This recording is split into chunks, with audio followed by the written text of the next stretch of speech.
This week's Torah reading is called Va'eira, which means, and I showed myself. And basically starts with an answer to a question Moshe Rabbeinu asked in the previous Torah reading, Shmois.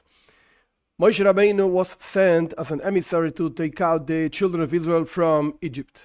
And he basically went, after having some arguments with God, but basically he went, and things got complicated. Pharaoh, the king of Egypt, said, no way, I'm not letting these people go. I don't know who God is. I don't care about your God.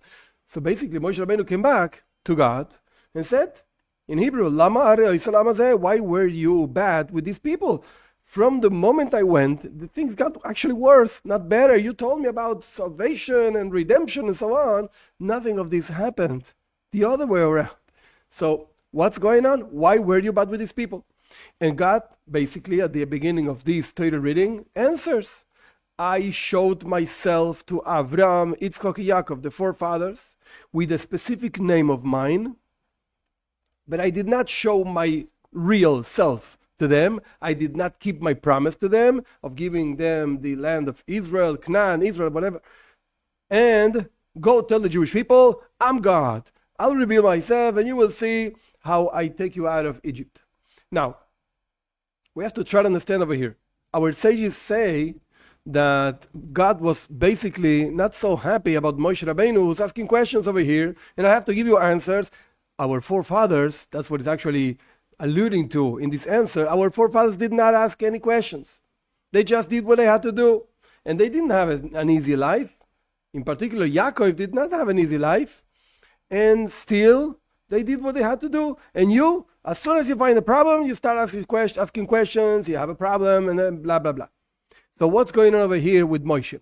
In order to understand this, we have to know that there are basically two ways of serving God. There's a way of serving God in a way of Moshe Rabbeinu, and there's a way of serving God in a way of the forefathers. And they're really different. And over here, God is telling Moshe Rabbeinu, you should know that right now, because we are going forward towards the giving of the Torah, I want to give the Torah to the Jewish people. Therefore, your service has to be like the forefathers and not like your service, so to speak. This is basically what God is answering Moshe Rabbeinu. But let's try to understand this a little bit more detailed and deeper. What's the service of God of the forefathers? What did they do? Our sages explain. Avram represents kindness. He actually personified kindness in the world to the point that God's own kindness. Complain to God, I have nothing to do in the world. Avram is doing everything for me. He's doing all the job, all the work of kindness. So Avram personified kindness. He did good in a physical way, in a spiritual way to every single person in the world. Yitzchak personified severity, which is not really the opposite of kindness, but severity means he was very strong and very strong-minded and very severe. Things have to be this way, cannot be the other way. This is basically Yitzchak. And then Yaakov represents a combination of both, which is usually called beauty. Because beauty means that there are many colors. If you have a garment with just one color, it's not so nice. So when you combine colors, that's suddenly beauty. Now, in the soul of a person, these three ideas, kindness, severity, and beauty, represent a way of serving God. Kindness means loving God, going forward to love God. And then you have severity represents fear of God. So you go back to yourself because you're out of fear of God. And then you have beauty, represents what in Hebrew is called Rachmanus. Rachmanus means mercy. You have mercy on yourself. That means you have mercy on a portion of God that is within yourself, and every single person knows how bad we are and how terrible we are and so on. And still there's a spark of godliness within us. So we have to have amazing mercy, tremendous mercy for God, which is inside of us. That's what Yaakov represents. Basically speaking, emotions in the heart. That's what they represent. That's the way they serve God. On the other hand, Moshe Rabbeinu represents intellect.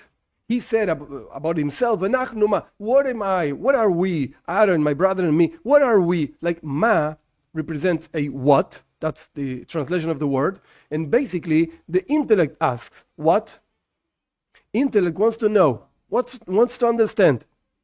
Therefore, that's why, as soon as a problem came up, Moshe Rabbeinu started asking questions. Hey, why were you bad with these people? What are you doing over here? I don't understand my mission.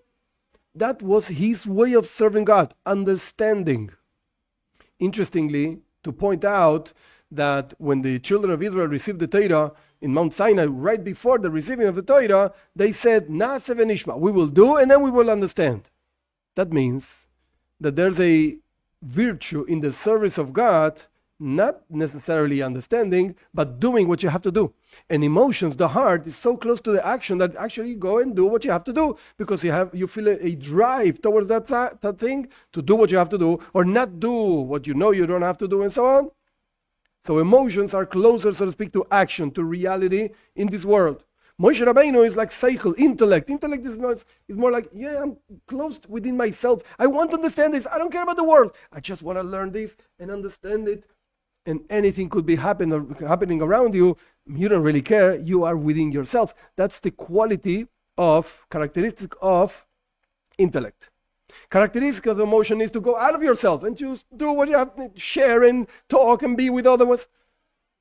Intellect is the characteristic of being by yourself, for yourself, within yourself. And furthermore, if people start talking to you when you're trying to understand something, if people are making noise around you when you're trying to understand something, it bothers you. Like, get out of here.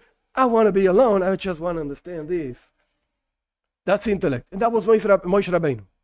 So God told Moshe Rabbeinu, I guarantee you that you're going to receive the Torah. I'm going to give the Torah. And one of the main things of Torah is go do what you have to do. And don't do what you don't have to do. One of the main things in the Torah is not necessarily to ask questions. I mean, you have to know what you have to do and know what you don't have to do. So you're going to have to ask, hey, what's my mission over here? What's God expecting of me? Not so much what am I expecting of God, but what's God expecting of me? However, once you know what God is expecting of you, who cares why? And who cares what that does mean? The point is, go do what you have to do. And that's the quality of the forefathers. That's why when Moshe Rabbeinu started asking questions, why were you bad to these people? God immediately told him, wait a second.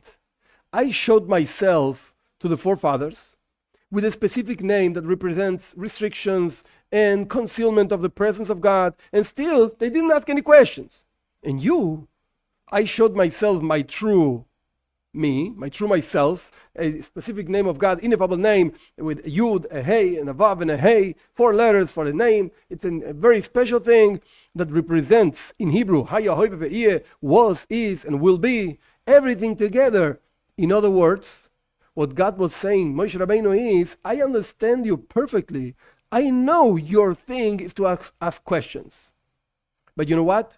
Right now, it's a moment to combine this intellectual service of God with an emotional service of God. And in this particular trait of emotions is, go do what you have to do. Because this is what the Torah is all about. Say our sages. The action is the main thing.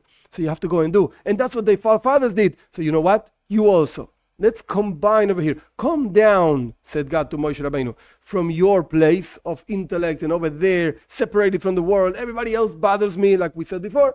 Come down into emotions, into dealing with the world, in order to refine the world and make it a dwelling place for God.